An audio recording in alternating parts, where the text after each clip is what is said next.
बिस्मिल्लाहिर्रहमानिर्रहीम। अस्सलाम वालेकुम। एवन टीवी के साथ मैं हूँ राशिदा मुनीर। नजर डालते हैं हेडलाइंस पर।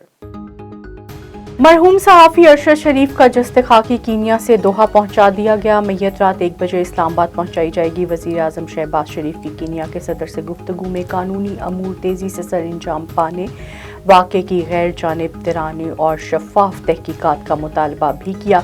अरशद शरीफ कीनिया में पुलिस की गोली लगने से जाँ भाग हुए। कीनिया की पुलिस ने वाक़े गलतफहमी का नतीजा करार दे दिया। सीनियर सहाफ़ी अरशद शरीफ का मुबैना कत्ल। इस्लामाबाद हाई कोर्ट ने कत्ल की तहकीकात के लिए फौरी जुडिशल कमीशन बनाने की इस्तदा मुस्तरद कर दी। चीफ जस्टिस अतहर मिनल्ला ने कहा, इस मरहले पर कमीशन बनाने का कोई फ़ायदा नहीं होगा। ये 2 रियासतों का मामला है।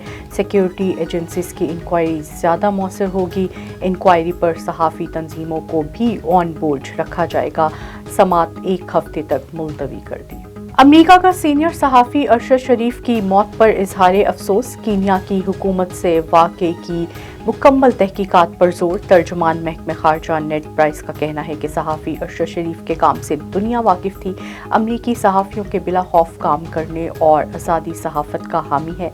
इमरान खान की नाअहली से मुतल्लिक सवाल पर नेड प्राइस ने कहा, पाकिस्तान की अंदरूनी सियासत में दखल अंदाजी नहीं कर सकते। विफाकी वज़ीर कानून आज़म नज़ीर तारड़ मुस्ताफ़ी हो गए। आज़म नज़ीर तारड़ ने अपना इस्तीफ़ा सदर मुमलिकत आरिफ अलवी को अरसाल कर दिया। इस्तीफ़े की वजह ज़ाती वजूहात हैं। वज़ीर खारजा बिलावल भुट्टो जरदारी का आसमा जहांगीर कॉन्फ्रेंस में अपने बयान पर इजहार नदामत।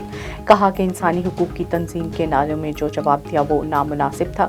जमातों को अपनी सियासत में नारों में एहतियात बरतने की ज़रूरत है। A1 टीवी से फिलवक्त इतना ही। मज़ीद बाखबर रहने के लिए देखते रहिए A1 टीवी। A1 टीवी, सब पे नजर, अंदर की खबर।